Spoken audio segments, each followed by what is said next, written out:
Hello, আমি Bangla hand থেকে নিবেদিতা বলছিলাম। হিরণদা, হ্যাঁ, নমস্কার। হ্যাঁ বলছি যে আজকে প্রথম লিস্টে তো আপনার নাম পাওয়া দেখা যায়নি। সেকেন্ড লিস্টে আপনাকে শ্যামপুর থেকে, হাওড়া শ্যামপুর থেকে টিকিট দেওয়া হলো। খড়গপুর থেকে শ্যামপুর, মানে কি বলবেন, কি প্রতিক্রিয়া? এটা তো আমি আমার পার্টির কাছে আমি আরো কৃতজ্ঞ এবং এতে আমি আরো বেশি আনন্দিত এবং খুশি হয়েছি এই কারণে যে আমার নিজের মাটি, আমার নিজের রক্তের জায়গায় আমার পার্টি আমাকে ফিরিয়ে দিল। কারণ আমার তো জন্ম উলুবেড়িয়াতে, আর শ্যামপুর তো উলুবেড়িয়ার মধ্যেই পড়ছে। আর শ্যামপুর হলো আমার নিজের মামার বাড়ি, আমার মায়ের জন্ম ওখানে।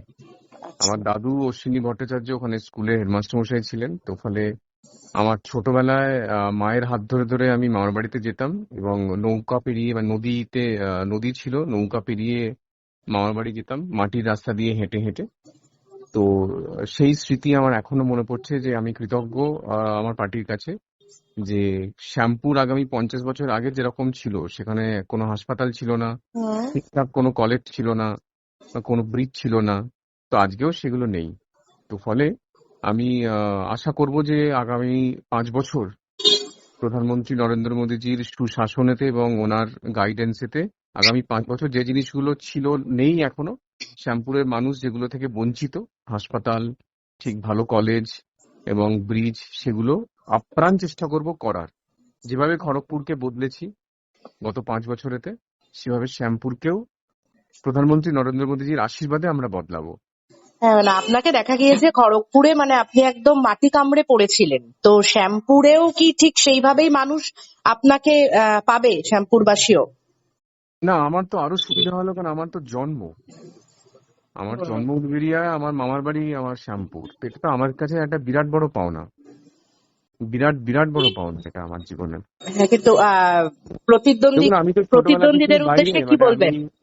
ছোটবেলা থেকেই বাইরে, কারণ যেহেতু আমি চাকরি করেছি বোম্বেতে রিলায়েন্সে, তা সিনেমা করতে গিয়ে আমাকে অর্ধেক সময় কলকাতাতেই থাকতে হয়েছে। ফলে আমার যে জন্মস্থান, আমার মামার বাড়ি, সেখান থেকে অনেকটাই দূরে সরে যেতে হয়েছিল। তো এটা একটা বিরাট বড় আমার জীবনে অপরচুনিটি, সুযোগ, আমার জীবনে আশীর্বাদ বলতে পারেন, যে আমি আমার মায়ের জন্মস্থানে ফিরে যাচ্ছি এবং সেখানকার মানুষের আশীর্বাদ, ভালোবাসা, শুভেচ্ছা যে পাবো, এটা একটা একটা বিরাট বিরাট বিরাট বড় আমার জীবনে আশীর্বাদ।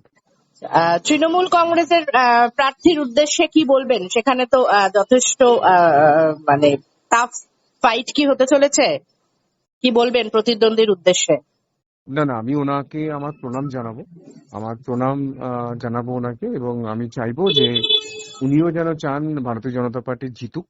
কারণ তৃণমূলের যারা প্রার্থী বা তৃণমূল যারা করেন, তারাও বুঝে গেছেন 2011 থেকে আজকে এটা 2026, 15 বছরের তৃণমূল কর্মীরাও বুঝে গেছেন যে এই পশ্চিমবঙ্গের পরিবর্তন, পশ্চিমবঙ্গের শিক্ষিত বেকার যুবকদের, মা বোনেদের, ডাক্তারদের, সাংবাদিকদের, শিক্ষকদের কারোর নিরাপত্তা নেই, কারোর ভবিষ্যৎ নেই। পুরো প্রজন্ম শেষ হয়ে গেছে, ভবিষ্যৎ প্রজন্ম শেষ হয়ে যাবে।